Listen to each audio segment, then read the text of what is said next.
that long ago that XRP was the second most valuable digital asset.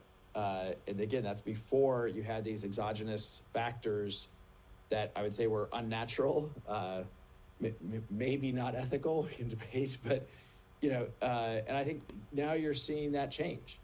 And I think, with a level playing field, I almost think about it as if you hold a basketball under the water long enough, eventually you let go of it and it shoots up. But why are we surprised by this? Somebody was holding it underwater and now it's rising. So look, I feel like it feels somewhat vindicating, I'll be honest with you. But I think we should measure these over a long arc of time. I encourage Ripple employees. Yes, we are aware that XRP has gone up in value, but we really do try to take a very long-term view about what we're building and how that contributes to an internet of value and how XRP can be a critical component of an internet of value. Yeah, it's like trying to disconnect some of the speculation from obviously the use case and ultimately how to think about the value. But my work as an analyst, we look at flow of funds, covering stocks for 20 plus years. And when you remove a huge barrier to inflows, what happens is, and there's demand, price goes up. And, so we've been obviously talking about these ETFs, and I still personally think we're in the very early innings of demand into just even the Bitcoin ETFs, let alone as people kind of go down the path into other assets. And so, that's hundreds of billions of dollars, in my opinion, over the next few years. And then you talk about demand from something like a reserve, which in my opinion it would probably far surpass the demand for even the ETF. So it's an interesting just dynamic of like trying to set price on something where you essentially had a massive restriction on the ability to buy the demand side. And so price discovery is going to be interesting here for a while, I think. As far as I understand, this is a pretty huge freaking interview.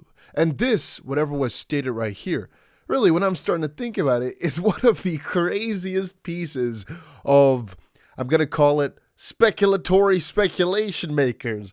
So I mean, what he just did right here, both of the people here in this interview, they just made a whole new wave of speculators rise up. And I'm speculating about that speculatory wave, but you understand what I mean, right? Whoa, did they just say some crazy stuff. One of the things that they're talking about is partially as to how little we are into the process of this crypto space really popping off. They partially talk about how undervalued XRP is, pretty much how underbought or really underbought Bitcoin is, or how underexposed those ETFs, for example, are. A couple of things that are interesting to note: we have almost got ourselves like guarantees. It's not true, but I'm just saying almost got ourselves guarantees that XRP ETFs are going to be coming this year. And they're also talking about perhaps a reserve currency of sorts. People, this is some interesting stuff for XRP. Now, the other day, I was actually looking for a crypto debit card, and I ended up finding this company called Zebec. So the idea is as follows. They've got multiple different cards that you can use, like for example, the Zebec Black card. Somebody even bought a Mercedes with that crypto card. Already's got like 50,000 monthly users apparently, but you can also do things like real-time payroll and cross-border remittances, and there could even be no fees for foreign exchange. But the coolest part is, all the money that they make from it, they use to buy back the token. Now, another couple of reasons as to why they're so interesting right now actually sit in the RWA payments, but in my opinion, more in the DePIN/AI layer they're making right now. But just to quickly go over it, they're fusing Web 2 and Web 3, obviously with their card and their features. And they're not just a small card company the way I earlier described it. They're doing a lot. They've got a booming B2B white label program where they build custom cards for all these memes. And Zebec's footprint has even expanded into the sports realm, where they've become official sponsors of UEFA and are now officially partners with the European Premier League. They've become the go-to sports payment method for stadiums, restaurants, and bars all over the UK and Europe. And even as it stands right now, the brand continues to broaden its reach, forging new partnerships with soccer teams worldwide. But as they're already huge in all these sectors, they're right now also focusing more on their AI-based PayFi. And here's a little overview of it. And that's actually one of the main reasons I think right now as an AI coin, this might make sense. So instead of like a payment coin, the way I see it, it's more of an AI gem because it's such a unique part. To have a sort of card company, and all of a sudden scale heavily with AI features. could be an interesting gem for that reason. Anyway, it's pretty broad what they're going to do with AI, but just to give an idea, they're going to try to prevent more fraud, help with regulatory compliance, and a lot more. I think it's interesting that they're changing from card to AI, or rather, it's just a good mix. Anyway, you can check it out. Link will be left down below, and let's move on. Now, just quickly talking about, just wanted to quickly come back to this. I said yesterday that Michael Saylor always posts like, hey, this doesn't look green enough, just before he decides to announce that they bought a ton more Bitcoin. And just now, again, they made another announcement. They bought another 1,000 Bitcoin for $101 million at $94,000 per Bitcoin and achieved a Bitcoin yield of 𝗖𝗢𝗪𝗔𝗥𝗡𝗧𝗏. So it's interesting to me that right now their average price is $62,000 per Bitcoin, even though they've been blasting the freaking top. And I keep relating this back to coins like XRP, XLM, Algorand, you name it, that if you just religiously, in my opinion, buy that top, I think you usually end up being quite fine. Now, interestingly enough, more and more companies are starting to follow suit. For example, here, 𝗕𝗘𝗪𝗏𝗧 is also another company trying to follow suit by just buying the freaking Bitcoin top. They acquired 200 Bitcoin, achieved a yield of 93% year to date, now hold 430 Bitcoin as, well, they acquired it for $21 million at $98,000 per Bitcoin. And obviously, right now they're up as the price is $102,000 or something like that per Bitcoin.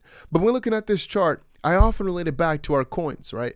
Really, we are not that high yet in terms of prices. In my opinion, the real crazy best, the better days are still yet to come. We're quite early into the market. And if we're talking about exposure, these ETFs are still growing at rapid paces. Well, take a look. Eric Bokunas, the senior ETF analyst for Bloomberg, said, I would have predicted a rough patch for the Bitcoin ETF, given the drop below $100,000, overdue for a breather. But no, they roared back with nearly $1 billion Friday, which lifted the 1 week to positive net. This is a good sign. The scoring was spread around too. Dream Team style, also a good sign. And to back up my reference, here's the Dream Team box score for the 1992 Olympics. Barclay FBTC actually led. Jordan, the BlackRock ETF, was second, scoring spread around, rare for MBA and rare for ETF category. Getting back to the chopping block, a lot of coins are doing good again today, man. Take a look at this. Bitcoin at 102,000. Ethereum was above 3,700 for a bit, XRP 245. And following that logic, the trades were also looking quite good. Here's obviously just the same two XRP and Bitcoin trades we've had open for a while. So officially, as of this point, Bitcoin also paid itself out. We put $3,000 in, and right now it's $3,700 in the profit. And of course, the XRP trade, we put $8,000 in, and it's $10,000 in the profit. So definitely not too bad. I still expect things to get significantly better from here, though. And I noticed some interesting critics. And it mostly came down to, yeah, but how do you know if you should buy the bottom? Let me just say it like this, right? I've said it many times. If you just religiously buy every single time the price drops a significant portion, for example, let's say you buy today at $2.40, right? You buy again once it hits $2.11. You buy again once it hits $1.90 something. It's quite hard to lose. It's only if you go all in at one point and then you have no leeway, no wiggle room. Yeah, things might go wrong. But generally speaking, if you're able to buy that dip down lower and lower, since the XP price as of this point has always rebounded, I feel like it's a pretty proper strategy. At least it would have worked the last 3 or so months. And I often say that this works for about a year or so, and then you're going to lose heavily.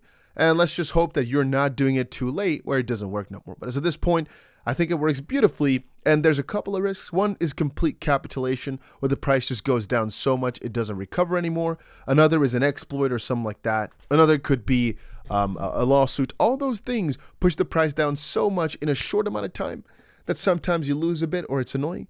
But generally speaking, those are the big old things that could wreck you. Whereas every other scenario and every day that it doesn't happen, you're making crazy sums of money. And the probability of a worldwide complete crash or a new SEC loss or whatever, another crazy thing like that, are pretty small.